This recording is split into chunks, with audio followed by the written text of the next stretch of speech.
Beijing is facing a myriad of doomsday economic, ideological, institutional, diplomatic, and political crises, of which a financial crisis is the most debilitating.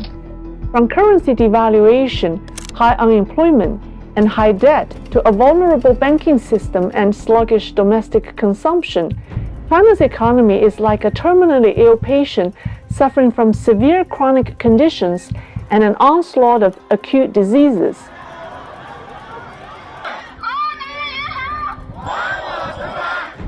For the Chinese leader, the struggling economy is the source of many problems threatening the regime's legitimacy. For the outside world, China's economy may be a hidden geopolitical time bomb. We're anxious because what happens next in China economically has a devastating rippling effect. Hello, welcome to Leisrealtalk. I'm Lei. Why do I call China's struggling economy a hidden time bomb in geopolitics? First, suppose the world's second largest economy collapses. In that case, the rippling effect will cause volatility in the global financial markets, disrupt supply chains, and wreak havoc on countries that depend on China financially. Secondly, when the economy of the world's largest communist country deteriorates further, it will bring social turmoil in China, increasing the risk of war in Taiwan, as the regime would undoubtedly seek an external conflict to shift the blame and use wartime martial law to stamp out unrests. Several Chinese economists and scholars recently spoke up to warn Beijing authorities. A professor at Renmin University, Liu Xiaoguang, summarized China's economic problems as the 5-20%. The youth unemployment rate at 20%, industrial enterprises' profitability decline by 20%, a 20% decrease in local government land concession revenue, a 20% drop in new real estate construction, and a 20% gap in consumer confidence. Liu called the economy extremely abnormal and beyond the point of self-repair, requiring timely intervention by the central government. Like a terminally ill patient suffering chronic conditions and acute diseases, China's economy is difficult to resuscitate. High unemployment and sluggish domestic consumption are chronic conditions, while mounting debt and the looming banking crisis can be a life-threatening acute attack. High unemployment is a debilitating condition that will disrupt social stability because too many people are jobless in China.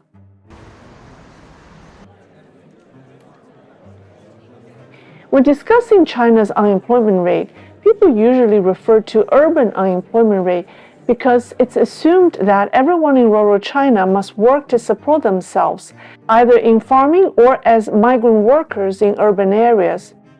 So theoretically, there's no unemployment in rural China. The published urban unemployment rate was 5.2% in the second quarter, and it always fluctuated above 3.9% and under 6.2%. But the Chinese don't believe their government's data. In 2017, a group of Chinese financial journalists developed a methodology to calculate China's real unemployment rate. Using financial labor and population data released by the Ministry of Human Resources and Social Security and the Commission of Economic Reform and Development, they found that from 2012 to 2016, urban unemployment rate was over 60%, and the national unemployment rate was over 20% for all 5 years.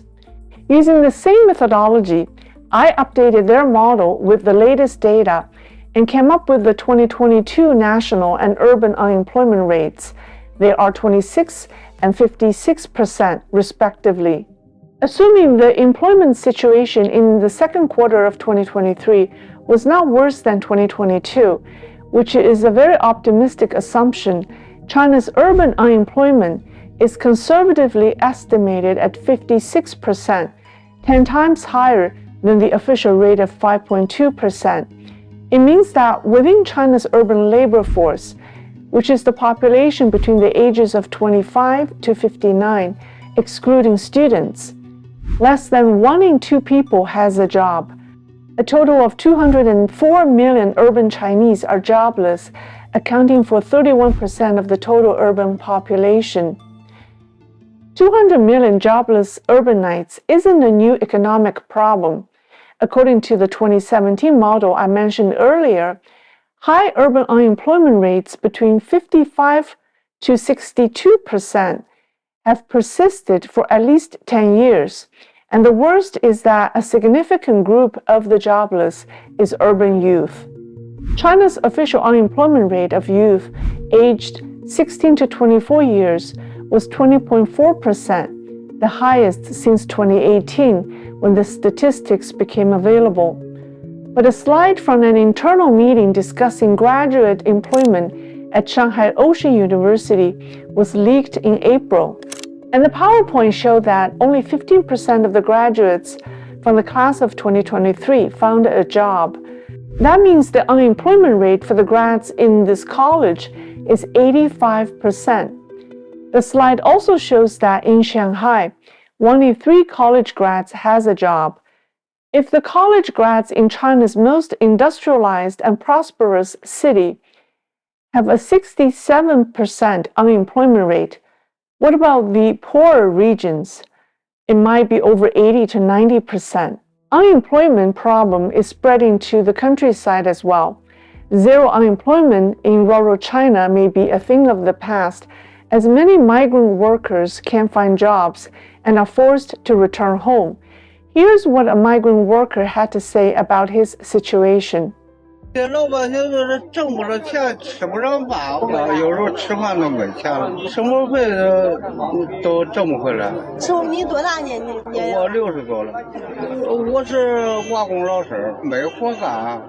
你当小工都没有活干，大部分上没有用人了，用人他也不用你，岁数大了。你有技术北大，有技术北大。他没活干，归家你挣不了钱。你当小工，你看一天挣20、30都去干去，挣30块钱行啊，他没有这个活法，挣20块钱都困难，一天连生活费都挣不回来。我10来天，挣了50、60块钱，到现在还不够吃了。他只要有活干有饭吃就行了，老百姓要求不高，他都能吃上饭，他就没什么反应了，知道吧？你了解了，这大部分都吃不上饭了，挣10块钱我得吃好几天，7、8天干不一次活。你问问这些人，你可以了解了解别人，我说的是不是实际？ Hundreds of millions of farmers took up jobs in construction, manufacturing, and service sectors in urban areas because China's 300 million acres of arable land cannot support its 750 million rural population. In 2022, China had 300 million migrant workers. As exports, real estate, and domestic consumption are all declining, job opportunities in urban areas are fading for migrant workers. Many of them are aging, and even if they return home, they are unlikely to work in farming. 现在的情况就是疫情放开了，人多了，活没有活，来10多天了。找到活没有？活少。找到几天啊？干3、4天。300 million migrant workers are 40% of the rural population in China, and 200 million jobless urbanites account for 31% of the urban population. When 500 million people's livelihood becomes a question, social stability is at risk. This is a life-threatening chronic condition of the Chinese economy. So what is Xi Jinping going to do? Well, we heard that he recently brought back his old buddy, Liu He, from retirement to help.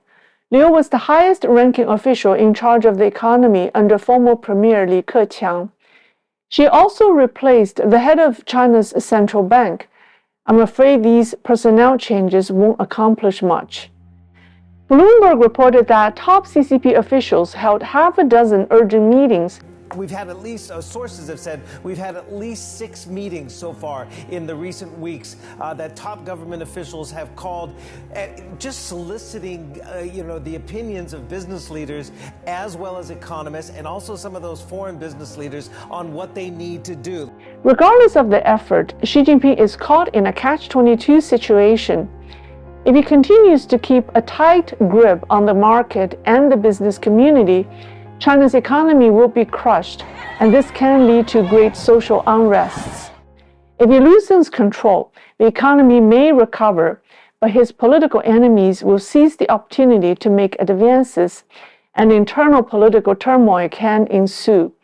For Xi Jinping, it's a tough choice between saving the economy to save his power and saving his power. At this point, I don't see any difference. This is first of a 3-part series on the Chinese economy. In the next 2 videos, I will talk about China's debt, the banking crisis, and its sluggish domestic consumption. Please subscribe to get the latest update, and that's all for today. I'll see you next time.